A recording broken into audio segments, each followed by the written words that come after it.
হাজার কোটি কোটি মানুষের স্পন্দন আমার ওসমান হাদি ভাই।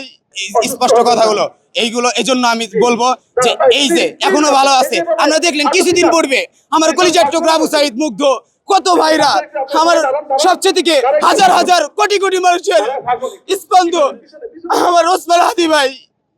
আপনারা জানেন যে ওসমান হাদি ভাইয়ের কথা নাই, অথচ ওসমান হাদি ভাইয়ের জন্য এই সরকার আসতে পেরেছে।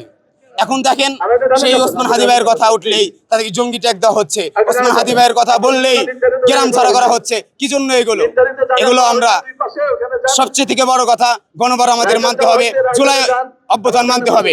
এটাই আমার দাবি, এটাই হাজার হাজার জনগণের দাবি, লক্ষ কোটি মানুষের দাবি। এই দাবি যদি না মানেন তাহলে স্পষ্ট ভাষায় সুস্পষ্ট কণ্ঠে বলে দিতে চাই, বিগত হাসিনার যেই দশা হয়েছে, হাসিনার বন্ধু ছিল ভারত, ইন্ডিয়া, ভারত সহ দিল্লি তার বন্ধু ছিল, সে পালাইতে পারছে। আপনাদের বন্ধু তো কেউ নাই, আপনারা কোথায় যাবেন? একটু পরিকল্পনা, একটু চিন্তা করে, ঠিক কিনা মুসলমান?